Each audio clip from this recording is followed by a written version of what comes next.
Calabasas Entrapment. We've got John Hawkins, who started with CDF on June 8, 1964, at the Nevada City Fire Station, working seasonally until 1970.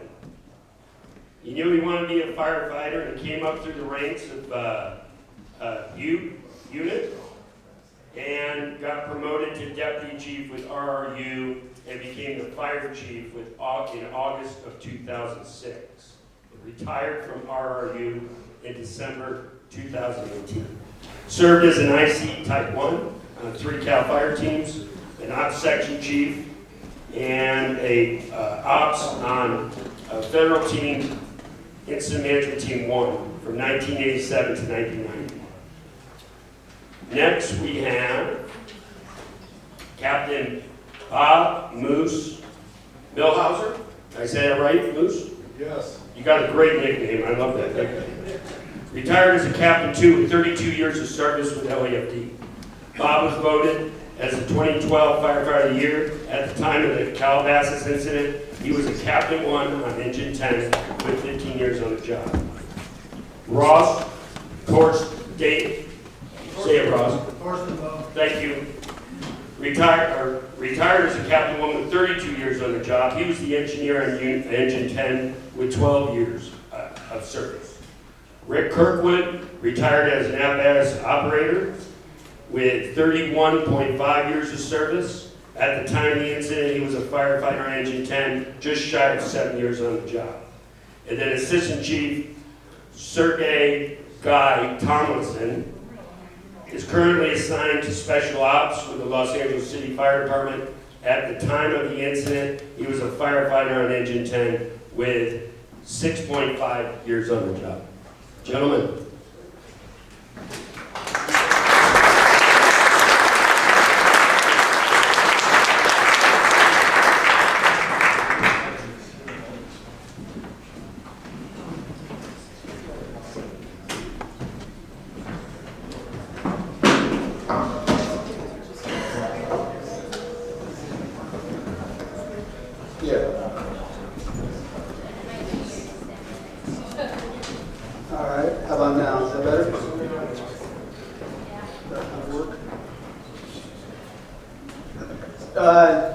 Today we're going to talk about the Malibu Calabasas entrapment.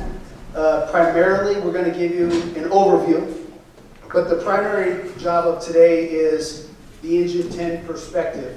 And then we're going to finish it off with the Fire Chief John Hawkins. So just so you have a little bit better, Bob, go ahead and introduce yourself a little bit. Oh, Bob Millhauser, Captain 1 on the rig. He was an AO, he was a Cap 1 and Captain 2 throughout his career, and came on in 1981. Ross Torstenbo. I was the engineer on that day, and in hindsight, I probably should have called in sick. Yeah, got blown up there. 7 months at home. It was a good time. Rick Kirkwood, I was riding hydrant that day, and I've only been at 10s for 2 months. They're out there August 15th and stop in October 27th. So before I get to the chief, this will be the first time the 4 of us have ever been on the same stage doing this presentation, talking about this entrapment. So you might need to bear with us just a minute, but with that being said, the chief, John Hawkins. Well, let's talk about that bullshit about the Just get down to brass tacks. I wasn't there. But I helped to develop the after-action firefighter survival program that was used widely throughout the state. My part today will be a brief at the end, and it will concern how this fire led to the conclusion and the implementation of CICCS. It's not going to be about CICCS. It's going to be just about how it was adopted. So I'll ask you, as I finish a second, please pay particular attention. You're lucky to have the 4 engine company members who are on Engine 10. They're going to tell you about it. I'm not. Thank you. All right. Thank you for that. Looking forward to the ending piece of that as well. This is a safety and training conference, and they always throw in leadership pieces. We're hoping to accomplish those goals of meeting those 3 criteria today. And our life stories do not begin or end with this entrapment. And this entrapment actually does not define us as well. We're open to review the entire entrapment, but actually the story begins well before this entrapment.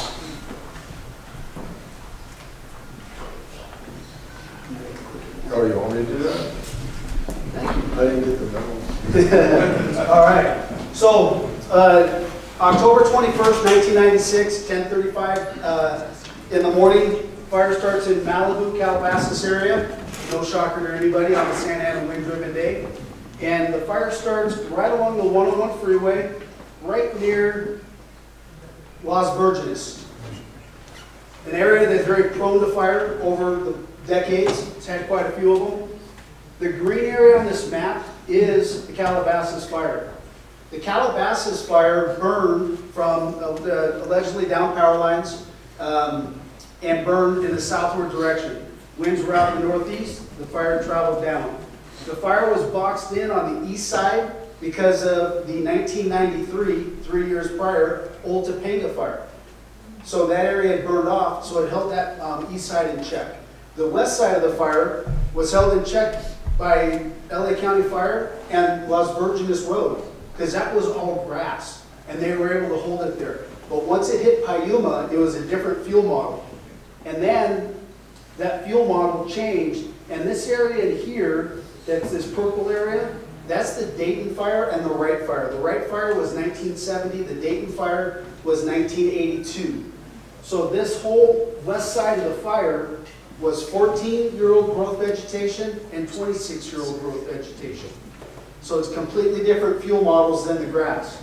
Once the fire jumped down and blew past Piuma, it then was able to get across Malibu Road. Las Virgenes turns into Malibu Road. And once it turned across, it went up very steep slopes, inaccessible, fuel very receptive, critical dry fuels, the lowest fuel models they'd had in over a decade, I believe, in that area.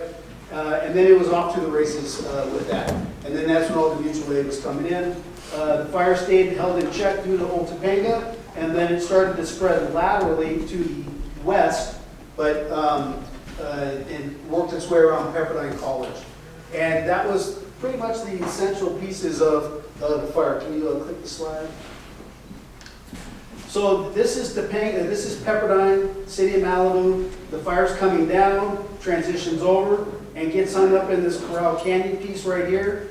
Engine 10 started in Lemon Heights at the fire in Orange County. Immediately got released from that fire and sent to Malibu, like a few other strike teams. And that entire day we worked our way up Corral Canyon Road, and we worked in this El Nido neighborhood, doing structural defense, and back in those terms, were a winter house. You had winners and losers. This was a winter house. Ice plant, grass, concrete. It was easy. It was going to be an easy save. And that's where we spent 24 hours, or almost 24 hours. The next day we came down, went to Malibu camp, and got some chow, got some fuel, got some messaging to the captain. And then on the transition day, which captain pointed out to us, hey, this is going to be transition day. Let's watch and see what happens. Sure enough, fire starts to reestablish, starts to grow, and we get sent back to the house right here in El Nido. Womp, womp, womp. So again, not really in the firefight. Now, after that, our assignment changes a couple times, and we end up chasing a little bit of fire. And this is the area that we're going to go to. This is a picture of Newell Road, 2050 Newell Road. That's the house that Bill Jensen got burned up at. He survived. We'll go over that. But this is what the area looked like. It had road clearance, but heavy vegetation, critically dry fuels. This picture was taken, I believe, the morning of. There were supposed to be 20 engines in there, and when the fire started to blow up, they had 10. They had 2 strike teams in there. Again, they were moving equipment around as fast as they could. They had 10 in there, and now they were calling in everybody else. We were one of those strike teams that was going up. Next slide. And the conditions were starting to change. Emergency firing was going on behind the houses from the LA County camp crew, trying to help out the Verdugo strike team that was up there, 1202 Alpha. And then there was also 1103 Alpha and 1102 Alpha from LA County that were up there as well. They were all trying to now slow down the progress of this fire. Slide. We got sent in. This wall of fire was not there when we got sent in. It was going to be a close call. We all knew it was going to be a close call when we were on the road. We thought we were going to be squirting out the tube on the back end. And the half of the strike team got stopped, not because of this wall of fire. Their assignment was to get the spot fires that were crossing the road. That was their assignment. Only send half your strike team across, hold the other two back. Strike team leader didn't go across because his window was blown out. His right side driver window or passenger window was blown out, so he could not get across the road. He had zero protection whatsoever. We were in a 1988 Seagrave, semi-enclosed cab, and we came out the other side, and we ran into that. We were in LA, basically a traffic jam. If you look down here, this is the captain off of LA County, engine 25. Talking to the civilian vehicle, letting that civilian vehicle know that we have engines trying to get across this road. But because of that fire right there, is why we're all here. This after action would be probably a tenth the size that it is if it wasn't for us being overrun on that road. There's a key sentence, and I'm going to read it exactly. Well, on page D6 in the book, section D, paragraph, subsection 3, number 5. The last sentence in there, if you read it. Had it not been for the traffic jam, more than likely everybody would have made it through and there wouldn't have been a problem. So as we start to go through this today, that's what we really want to highlight, is the traffic jam, and not the traffic jam, but the what ifs. We all take risk management. You heard the term risk adverse. Don't be so risk adverse. This is the fire department. You got to take action. Well, there's a little bit more to being risk adverse. Next slide. There you go. Thank you. On that risk averse piece, we have to take risk management in. We get our training and we review our after actions that are completed by some of our idols and some so-called experts. Good people doing great jobs, but sometimes they miss just a little bit, or the way it's formatted, there might be something missed. And that's why we really want to share our story today about what happened up there. You always have to take into account the exceptions and the mitigations. In IA, going to extended attack in a piece of the fire that's starting to blow up, not so easy all the time for a division soup as he's moving his resources, or the engine company captain to now have to instantly reflex, or the crew having to reflex to what's going on there. We have all heard the stories of the last resort or the getaways. Not much difference between the two. You either were in the shelter or you were just able to get away and not having to use your shelter. And this is one of those stories that some of the folks were able to get away, some of the folks were in the shelter. Fortunately, we all survived. But we really want to hone in on this mature resilience piece. We want to learn about what happened. We really want to dive in to it being more than just another municipal engine at another fire in Malibu getting overrun with fire because they were on a mid-slope road. There's way more to the story than that. For those of you that aren't really sure what this is the time wedge. Has anybody not heard of the time wedge when it comes to decision making? The time wedge. This left side here represents all your options as something is occurring. This, as time is going, all of a sudden, your options start becoming less and less. Simple terms, it's rainbows and unicorns over on this side. OSM is your oh shucks moment. That's your decision tree. Shelter, deploy, did we just make it out? And that's what we're going to be discussing today. But again, really trying to learn from it, and because we want to share our experience, the mistakes we made, that many people have made in the past, but because they didn't get stuck behind a traffic jam, nobody ever gets to learn about it, and it almost enforces bad behavior. So we hope you learn from us today. Okay, let's try to set the groundwork a little bit. Back in 1996, this was the cutting edge brush bag. And you guys nowadays, I can't believe what you're carrying, but anyhow, in this brush bag I had 4 long sleeve t-shirts, 4 hoods, firefighting hoods. It makes a great cornhole bag now. So. Ray Kirkwood happened to bring the exact shelter we took cover under, and when we reported for our strike teams, we got deployed to another local fire station downtown LA. This was our identifier on the windshield. You'll see a picture in here. And just to know, so you know what we were working with as far as maps, here's an actual copy of the map we had. So hopefully that helps put things in perspective here.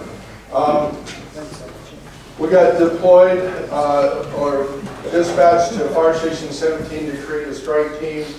First 5 engines and the first chief there take off and they go. We're sent to Lemon Heights, and before we left our station, I confirmed that the guys were ready for a long deployment. Lemon Heights, we got a Thomas guide out of a personal car because we didn't have them on our rigs for Orange County. And we're boogieing now down to Orange County. And en route there, went over things like, I grabbed the BBI, brush burning index printout, talked about the television programs that I watched on TV that morning. And what we saw was rolling hills that had the grass that got into a bunch of structures, and it was just kind of like Palisades, just blowing like a Roman candle from one house to the next. So when we pulled into Lemon Heights, the chief went to get an assignment. We pull into staging. I get the guys. We talk about a little bit of a tailboard safety meeting there. We talked about working together. If we're structure firefighting, we need to put on some turnout gear. Can you use a breather? Hell, we only got 2 bottles per guy on the rig, so if you use them up, you're expended, So that's just a spur of the moment decision. And then we talked about, well, these 2 were directed to stay together, and if something happened, I'd hang out with the engineer. As soon as we were informed by the chief, he comes back from the IC and he says, hey, we're leaving. Malibu broke out. Boom, we hop on our rigs and we take off to Malibu. So now, we're on the road for a few hours here, just driving. We get into Malibu, same thing happens. We check into staging, chief's getting an assignment, have a tailboard safety meeting. And it has accountability. We did have these little magnets on our rig back then for everybody that's riding on the rig. I carried a little spiral notebook in this silly little bag, a few Snicker bars just in case one of us gets hungry. By looking at all 4 of us, I should have had a case of those things. Yeah, well, no, I'm not excluded. And so anyhow, you got all these forms now for tracking. Well, I just used my little spiral notebook, and when I had a chance, I'd fill that kind of stuff out. But when the chief was getting the assignment, and we're in Malibu now at staging, I pulled the guys aside and said, hey, let's have a tailboard safety meeting. And this, okay, I was hoping, give me a minute. So kind of like a moment. So Thomas didn't have a 2-pound burrito that it picked up when you kind of came back through LA from Lebanon. I think we did get burritos, but he didn't mention it. It was like the time. That's like a 20-minute fuel for Thomas,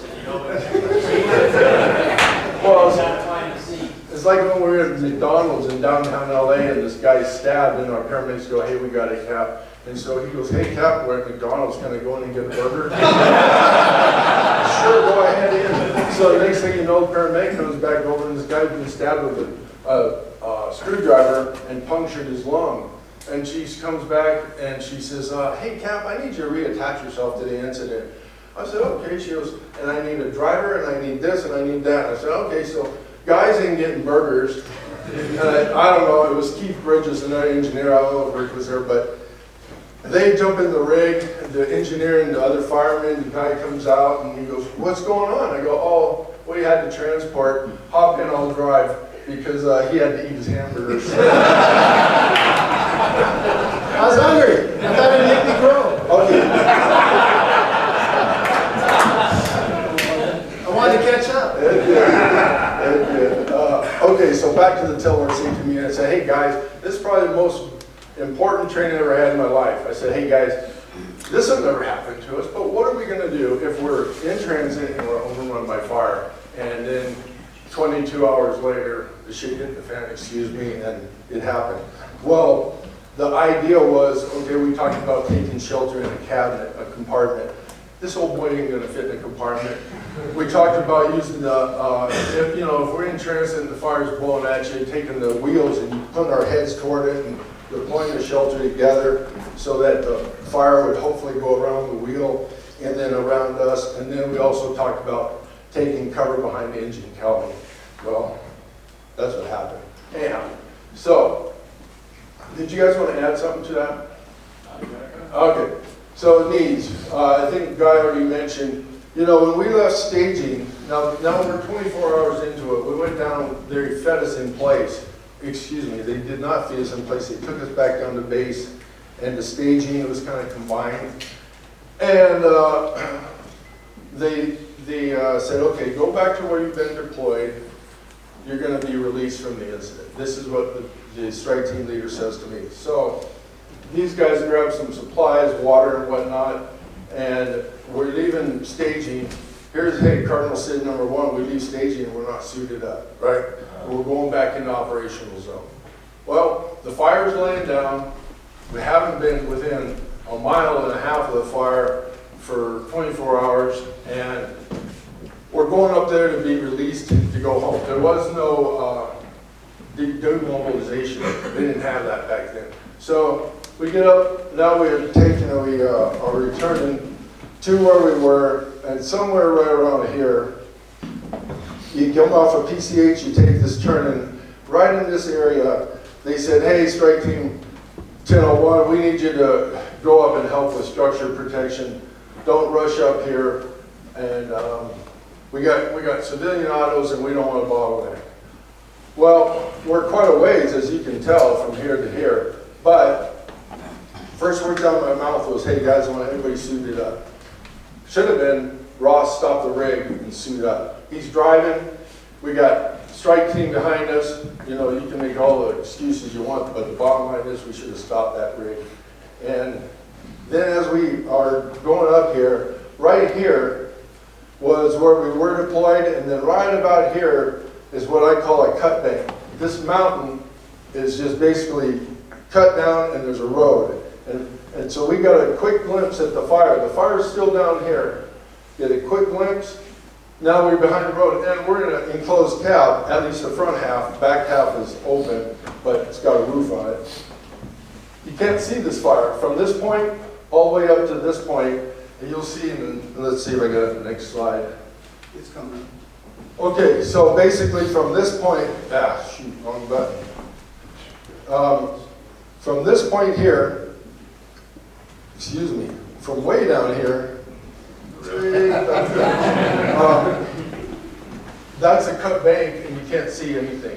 I'm a pretty tall guy, I can't see out of my own truck. So next thing you know, we are driving, we're still driving, I'm still thinking we're gonna get time to stop. Well, don't think like that, gentlemen. And so when we get to here, Guy has this called a briefing spot, but this is where we were told you're going to go to 2050 Newell Road and help with structure protection. You guys chime in anytime you want.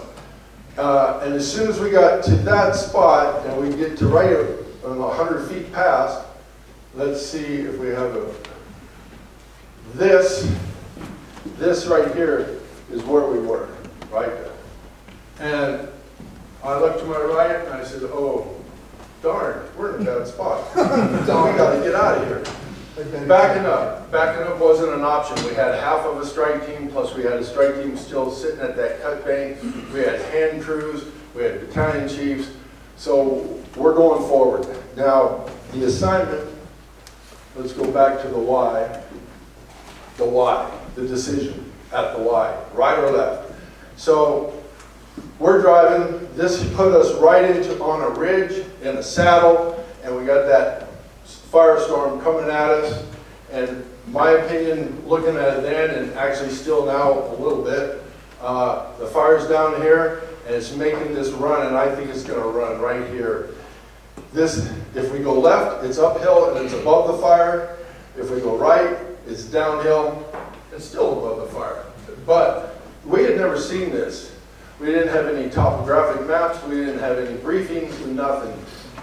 If you're ever in a position, you're in a command position, please, if you've got a backfire operation going to keep fire from slopping over, don't send rigs across there in front of it. I mean, that kind of might have been a mistake, but anyhow. It would have been nice to know that 2 other strike teams refused to go across before we got there. Yeah, those are things that don't come out in the report, but nonetheless, so Ross wanted to go left, I wanted to go right.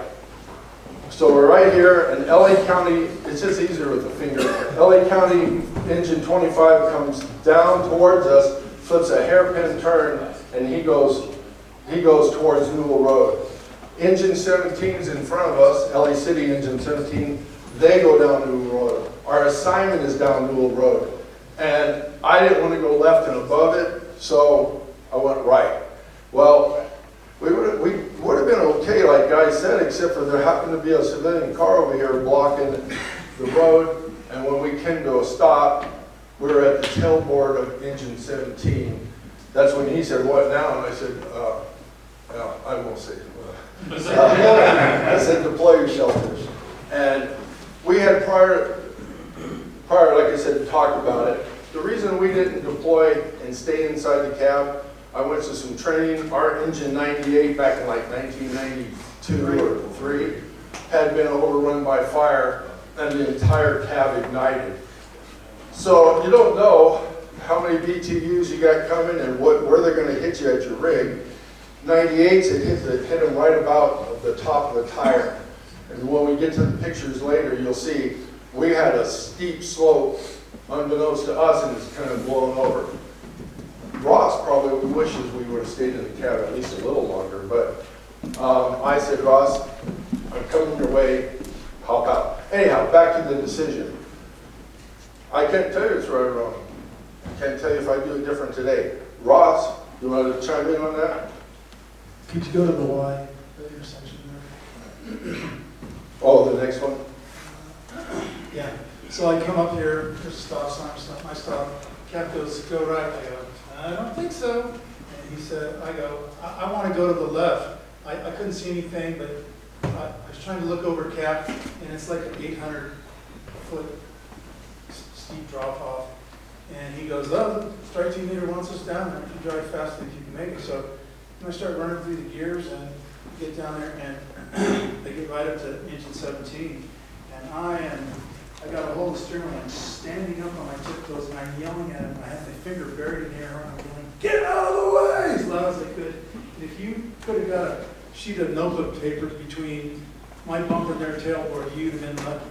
So Cam says, "I'm coming your way," and I jump out, and I was as tight to the left as I could, like, you know, if I'd have been a street cleaner, that'd have been an A day for me. But I could barely get the door open. I started trying to get my fire shelter out. I was standing in front of the rig, and I was really getting blown up. I could feel my neck burning, my ears, my fingers, my hands, my arms. All I had was a T-shirt on, okay? T-shirt.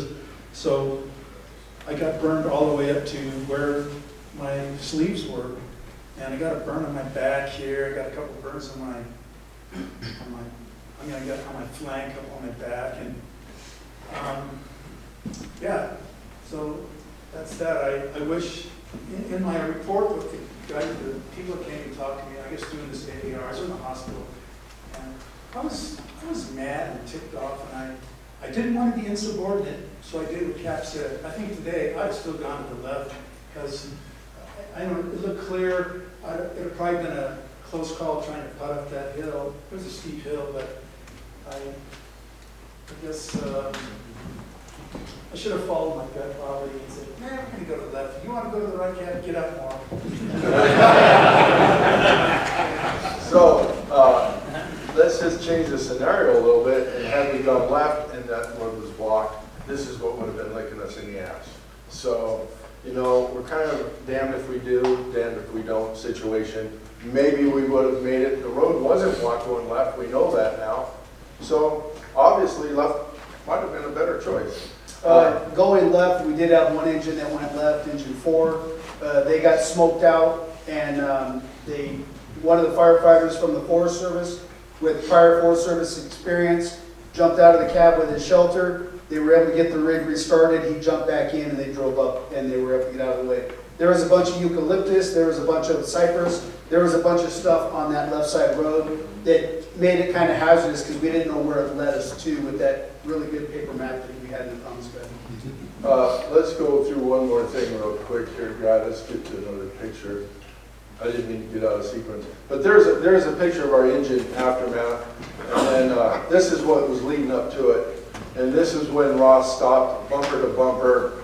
He climbs out. He starts being uncomfortable. Guy jumps over the engine cowling, drops his shelter. For whatever reason, can't fix it up. Rick is behind the engineer, slides down on the, why don't you tell the story? Okay. So, well, you would say, Peter, start your stuff on, we're going to houses. So I had the old green brush gloves and my wrist cinched with my brush jacket. Like, all right, I'm going to just throw my coat on over this. Well, I just happen to have a coat that had really, really tight wristlets. They're really fat hands. And I had the gloves on. I go, I'm not taking those things off. So I threw my turnout coat back in the transverse bed. And all of a sudden, they sit back down and I look at Guy. Well, I take my belt off because I put my coat on. I was on the engine compartment with a case of water. I looked at Guy and all of a sudden we come to a stop. And Guy, one fell swoop like a cheetah, screams at the fire shelters as he touches the top of the engine compartment and lands in the dirt. So then I just slid down out of my seat, sitting on the battery box back then. My feet on the running board, trying to reach up in my fire shelter. Ross was coming at me because he was 98.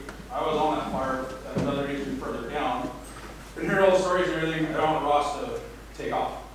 So I had pinned Ross against my breather, just seeking shelter. I don't know where to go. I was trying to get my fire shelter open. Like going, hey, give me a second, Ross. You really didn't have a second, you was burning up. And trying to get my fire shelter out. I can tell you everything that happened that day, under the fire shelter, what we said, up, before, after. I cannot remember how I got my fire shelter out. Everybody knows, right? They've improved a little bit, but red ring, block letters, pull tab. What do you think it is? I had this one tab around my finger. I'm staring at this hole, right? Like, I have no clue how I got that open, got it out of the plastic, got it open, ended up doing that somehow, slid back in my seat, got it up and open on the engine compartment. Ross had dove in. I had my overpants, ones you pull on and zip down on there. Kind of dove into those, and then covered up, and then everybody else came after that. So those pull tabs aren't a pull tab, they're a zipper. And, you know, at least maybe they've changed, but when I was still on the job, they were a zipper. And if you pull it parallel to the package, it'll unzip. But if you pull it like one of us guys would do, it's coming off and now you're stuck. But anyhow, at this time, Guy tried to protect Ross the best he could, covered him up with his body. Guy had his brush jacket and long sleeve shirt, gloves, whatever else on your hood. T-shirt, long sleeve shirt, sweatshirt, and brush jacket. And then I had very similar, but I had turnout pants with leather boots. I climbed over the engine compartment in the middle, inside the cab. I'm climbing over the inside, which I know it's hard to believe, but I did get there. And I noticed that they are screaming for water, so I tried to put the rig in pump. Well, it had stalled. I tried to start it, wouldn't start. I go to exit the cab, and I see all three of them climbing up on the running board, offside of the fire, right next to the engineer's panel. And they're climbing up and getting underneath this fire shelter. I sit back down, try to start the rig, it won't start. So I said, well, I gotta go join the boys, and I get out, and I kind of got up under there with my shoulders, and the fire blew over, and we had a little kumbaya in there, and we talked a little bit about what we're gonna do in the next golf game or something, I don't know. And then the cavalry came in and pulled us off the hill. Anyhow, I didn't mean to get out of sync here. Yes, you did. Hey, one thing real fast about that, Cap, is we always just tease Cap, not always to his face. But he was a full mother hen. He was. It's like, he wasn't necessarily a micromanager, he just worried about his crew and everything, and all the pre-safety talks we had on the nights on the way.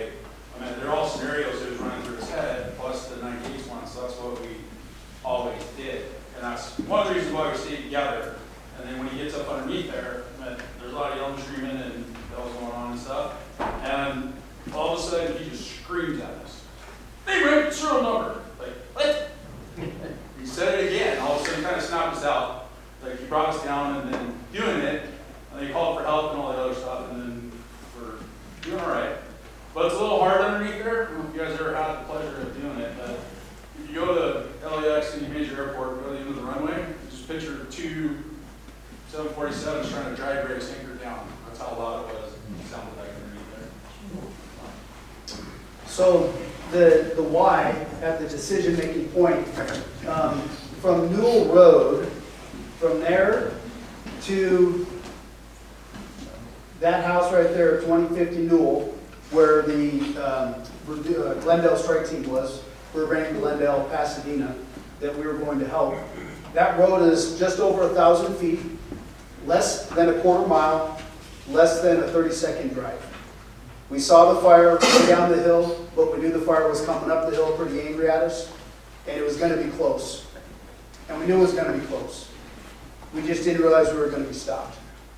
How many times have you ever taken that short drive like, man, there's a lot there, and you're in timber, or you're somewhere else? And you could have a tree down, civilian cars coming out, people looking out the other way, but you're going to your safety zone or wherever that's at. Take in the factors of something coming the other way or a tree coming off your road. Put that into your time slot when you're trying to get across. Because that's the one thing we didn't count on, was a rig being on the other side stopping us in. The picture on the road, there's no guardrails back then in 1996 on that road. So Cap had told Ross, hey, I want you to cheat left. Ross was like, don't worry, I am going to be cheat left. And he was cheat left as far as he could. Because we didn't want to drive over the hillside, especially once the visibility completely changed on us. Because before the fire and the heat, you had visibility change. So, but less than 30 seconds, it was probably closer to 24, 25, but less than a quarter mile drive. It wasn't very long. And we could see the finish line. Our air intake too on that side. Yeah, the air intake's on that side. But we could see the finish line the whole time. Until the smoke came in, and then the heat, and then the turbulent fire. We already talked about all that. I'm not going to rehash it. We'll save you some time. When you look at the after action, here's engine 10, and here's the two engines by the civilian car, and there's the Glendale engine. The fire fronts are accurate.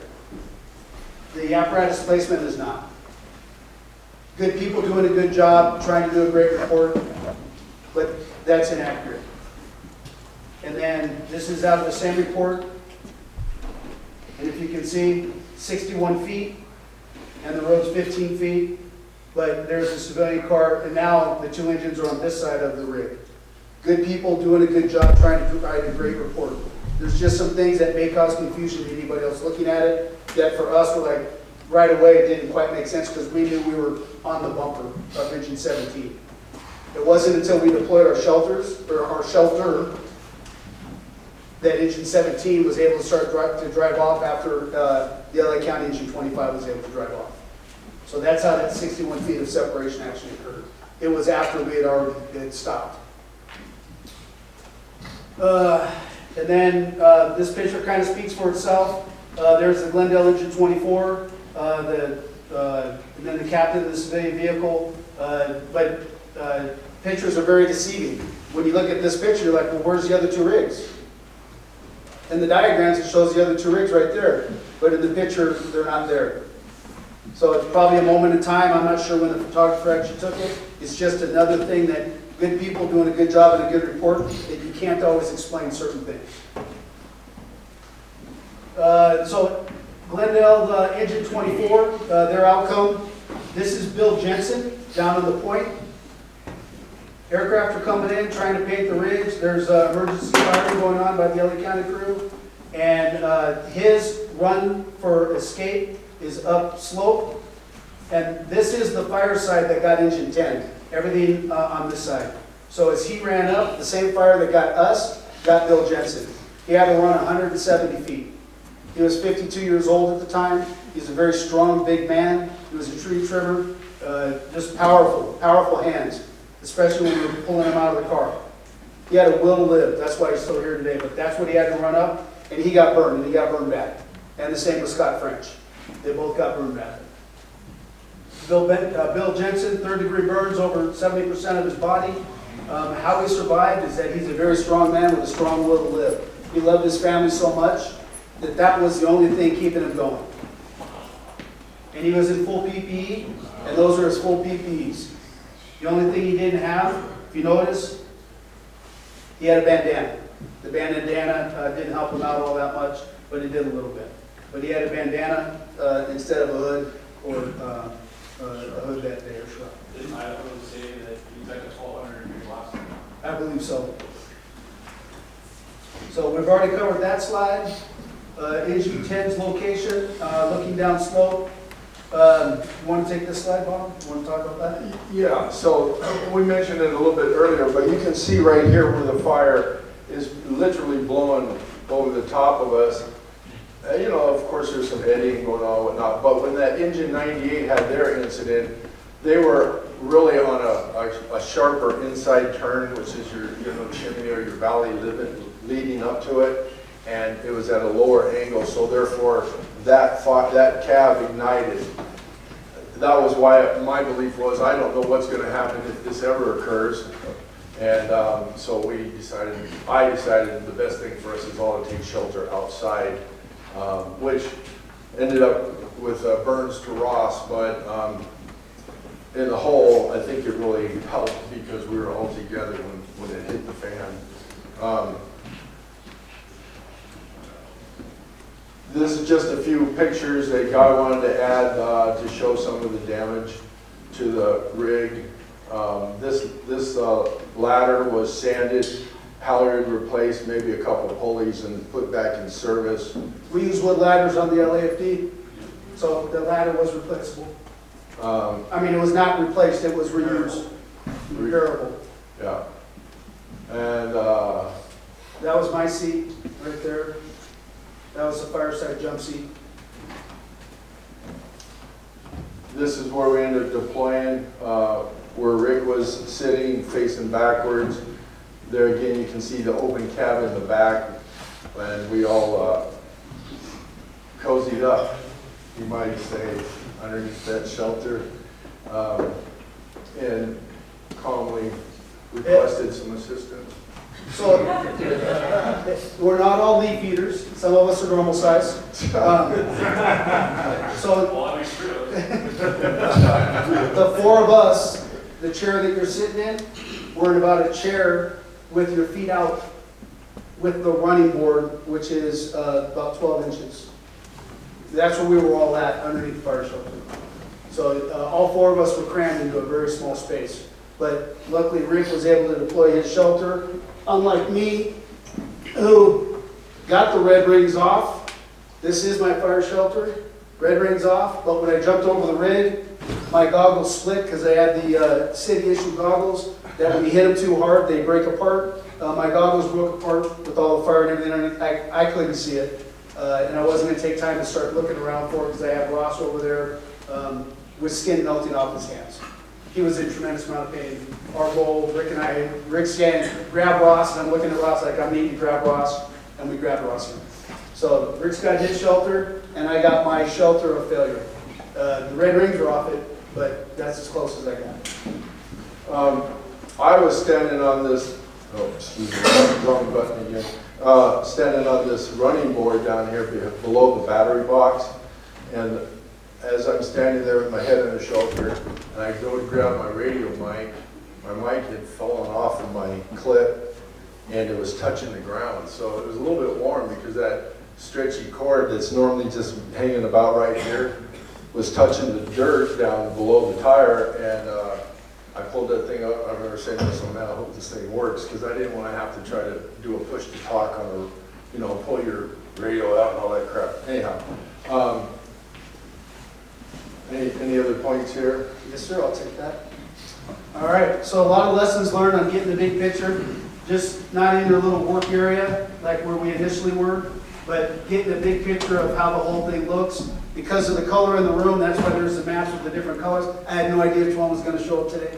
And, but this was the big bowl, and you can see with wind behind it, pushing it to the north, which way that fire is gonna wanna go.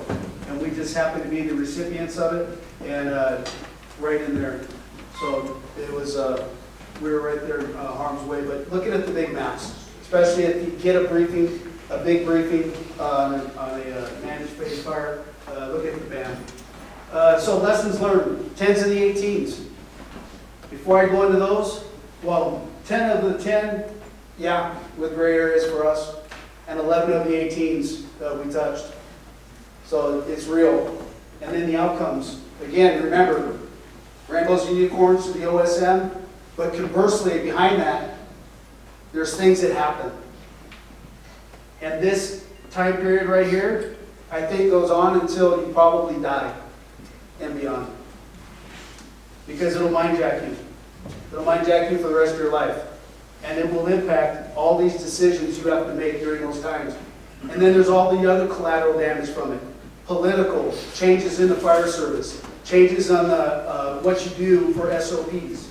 Some of it for the good, some of it not for the good. But think about the outcomes that will occur with your decisions. And that's where you all, as leaders, doesn't matter if you're a firefighter up to the chief officer type 1 IC. You're all leaders in the fire service. You all are going to be making decisions. There's always an outcome. What's the extended outcome from that incident? So, 10s and the 18s. Lessons learned. Keep informed on fire weather conditions. Know what your fire is doing at all times. Base all actions on current and expected fire behavior of the fire. Really easy to do. Until they say, go from here, go to there, and we haven't told you what anybody else is doing. There's emergency firing, there's firing off the road, and then there's some deployments, and then there's some active firefighting going on. Oh, and by the way, the fire's making a huge run. We knew that piece. We knew that was going to be close. We knew the fire heat was going to be intense. But we didn't know the other factors that were possibly drawing the fire, adding to the fire coming by us. Identify escape routes and safety zones. We saw it. We just didn't account for the traffic jam. Post a lookout. There was lookouts everywhere. We just didn't get the memo. Keep alert, keep calm, think clearly, act decisively. I think we did really good. And then under the shelter, we had a moment of total calamity until Moose brought us back, and we went pretty good from there. Maintain prompt communications with your forces. That was a miss on some of our part. We did keep prompt communications with our forces, but we all worked on the same comp plan. We are much better at it today with being on the appropriate comp plans, the appropriate channels. It's been driven in. Back then, not so much. Clear instructions, make sure they're understood. Get over there. Okay, we're getting over there, but you guys know the rest of the story. Maintain control of your forces. A little bit challenging for anybody running a division with all this independent action going on. And then fight fire aggressively, having provided for safety first. 100%, that's what we were going to do. And 100%, that's what Engine 17 did, because Engine 17 came back with an 1 3/4 line, and they fought fire all the way back to us on Engine 10, and then threw a blanket over us, and then walked us out with that firefighting line from everything that was burning around us. And they had already known that Ross was there. So Engine 17 definitely fought fire aggressively, super aggressively, providing for safety first. They all were suited up, they grabbed a line, and then they came and got us. The 18s, fire not scouted up and sized up, in country not seen in daylight, safety zones, escape routes not identified. Again, moving across, getting into a new area, makes it a little challenging. Uninformed regarding strategy, tactics, and hazards. Bingo. Instructions and assignments not clear. They were sort of clear. No communication with your company or your supervisor. Remember, BC was behind us. The other strike teams that had already pre-planned the area or that refused the assignment, we didn't get that communication. Unburned fuel between you and the fire? Check. Cannot see the main fire, not communication with someone who can? Yes. Wind increasing or changing direction? We were aware of it, but it was in full slope alignment. The preheated slope, wind at its back, and you had fuel and fire. Everything was in alignment. There was definitely spot fires over the line, the terrain and fuels. Definitely made the escape to safety zone difficult, but not unrealistic. until there was a traffic jam. Then it was game over. Lessons learned, delay, draw D, defend, reinforce, advance, withdraw, delay. We missed the delay, we should have delayed. Medical plans, IWI, super important. Back then, there was a landing zone set up for us. And ironically, I talked to Captain Arvizu from LA County, and he said, I still can't figure out today why you guys drove to the hospital with all of you. And I said, we didn't, we all flew. And he goes, no you didn't, because I had the landing zone. And our helicopter landed, waited for you, and then left. I go, oh, well that civilian car that blocked everybody in, we dumped everything out of it, we all jumped in it, and we drove down to the helispot that the LA County helicopter and the LA City helicopter were sitting there waiting for us at. 30 years goes by, and he didn't even know. Wow. 30 years goes by, and this is the first time all of us have presented on stage. Outcomes. There's things that happen. We need to always have an after action. So 100% of the time we need to have an after action. It's super critical, but no after action is 100% perfect. But we're not striving for perfection, we're striving to do things better. Many members of this incident have passed. God rest their souls. Bill Jensen is 82 years old, living in Idaho, and he's not passed. Strong man, will live. Final thoughts? Okay. Back with the radio communication, back then we had TAC 22 and TAC 23 direct because we didn't have a repeater in the area that would repeat our communications. So if we weren't in direct line of sight, you know, the radios aren't like they are now, so just put that in mind. Here, obviously, safety equipment works. This guy, Bill Jensen, he survived. Rick and I, after we dropped these two off at the helispot, Rick and I pulled him out of the back of a sedan and loaded him in the helicopter. If you're an officer, you don't even have to be an officer, all of us know never leave that operational staging and going into the operational zone without being suited up. But if you're an officer or a subordinate and your buddy's not suited up, make him suit up. I mean, if you talk about it now at the kitchen table and you take away those factors that come into play, like, oh, don't rush up here and all these other things, you're going to be released. Take those factors out of the equation so you don't make the same poor decision that I did. Training. Well, obviously this motto stands for itself, but like I said, the best training I ever was involved in took less than 5 minutes. And there's a training video out by LAFD, Your Last Dying Breath, Part 2. It's on YouTube. If you haven't watched it, it's pretty impressive. Just flip the slide, and it goes to Rick. Rick or Ross, whoever. Oh, you got mine. Wow, I look young there. So did my wife. You know, I went to the hospital, had skin graft surgery. They took 8 pieces of skin off my legs from my knees to my nuts. And put them all over my arms, neck, my back. And I asked Grossman one day, I did a lot of crying in the hospital. I was kind of upset, I think. But, hey, Doc, would I have fared better if I had a brush jacket on? He said, dude, you'd have still gotten burnt. It would have just been not so much 3rd degree. So I guess my message would be kind of like, this is, got to wear the clothes they give you, your PPEs. If I'd had just a freaking long sleeve shirt on, I would have fared so much better. What was the percentage of your burns? He used to say 25 to 30, so I'll just go with 25.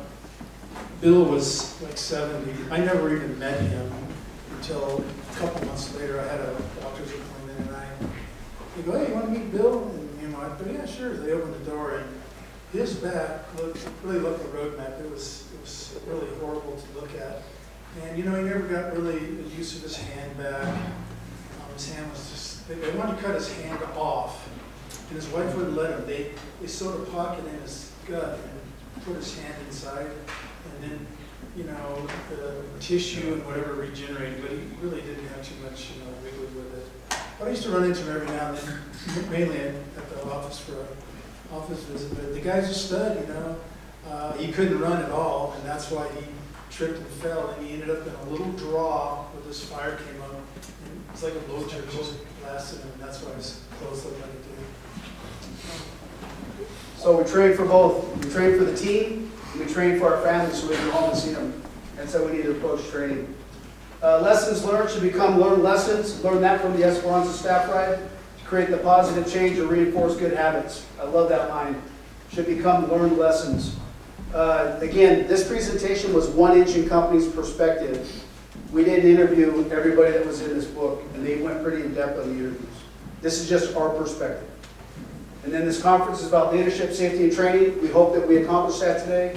And it is ironic that all the incidents we're going to review for this conference are all WUI entrapments. So 96, 2006. Here we are in 2026, and we're still having entrapments. So let's try to learn and do better. Actually, let's learn and do better. Hawk? Okay, again, I wasn't there. I developed the PowerPoint after action report. A couple of points I want to cover though before we get quickly through CICCS. Number one, that was a Santa Ana wind-driven fire. It blew down the hill to where it was in the bottom of Corral Canyon. In the morning, the fire did a slope reversal. It crossed the creek bottom, and that's when it came roaring back uphill. The most dangerous period of a Santa Ana is a reversing Santa Ana. And everybody in this room needs to know that. The most dangerous period is a reversing Santa Ana. Now, why do we have CICCS? The first night of the fire, the order went from the command team to the expanded dispatch. We need 40 division supervisors, 40. A duty chief changed the order from 40 division supervisors to 40 chief officers. The order went into South Ops for 40 chief officers. A chief officer from another department took one of the assignments. Good for him. He was a good guy, but he was in mostly a municipal fire department, and he was it wasn't his bag. So now let's go through CICCS, California Incident Command Certification System, CICCS. And so now, there we go. 1970, catastrophic fires, drive change, ICS. Fire scope established 1970. Early need identified for standard overhead qualifications. Now 1980 through 1990. ICS widely adopted in California in 1983. Okay? Look at this one and take note here. Near misses, accidents, and injuries drove the awareness of training deficiency. Hawkinsism. We live by the law of catastrophic reform. We make change because we kill or injure firefighters. And there are numerous examples of how it happens, why we do it. And I'm glad we do it. So as you look here, NWCG quals were solely wildland and they didn't focus all hazards. So that came to be an important point. More in 1990s, Calabasas. You heard, you couldn't get a better rendition. Hey Skipper, I'm proud of you. You could have done better if you brought along your guys. I'd like to know what was said at that fire shelter. Good ladies present. And since I reinstated with the Catholic Church after 60 years, I can't say GD anymore either. Okay, so in 1990, a meeting is held with 230 people present to discuss the implementation of ICS quals. April 97, Firescope develops a perspective talking about standardization, qualification, inconsistency, and need for defensible qualifications. Here we go. CICCS is created in 2004 with all these people who are involved. The first release is an initial framework, position typing, big deal there. And PT position task books, I gotta tell you funny. I had a position task book on how to retire, and guess what? I flunked. It went to the accreditation committee and they gave me an A. Not qualified. Okay, so in 2004, there was a statewide adoption of CICCS. All right, and now it's still there, and it has voluntary fire department participation, historical recognition. That was basically the good old boy program. Specific system components and use of NWCG 310-1. So then the pluses, I'm not going to go to the individual bullets, but the pluses, position task books, competency-based, experience-based. Agency certification committees, there's the review committees. Why CICCS matters is standardization, safety, mobilization readiness, interagency trust, and reduce liability. Summary, it's the most advanced ICS credentialing system built from ICS roots, etc. Under CICCS, there's basically several steps. There's the training, the experience, the position task book with the training, and then once you get the position task book signed off, that's called certification. The final step is your fire chief has the authority to qualify you and list you in what's called the department's ERD or Emergency Resource Record. Certification and then qualification. Again, thank you, and I love you guys. You're the best, Devin.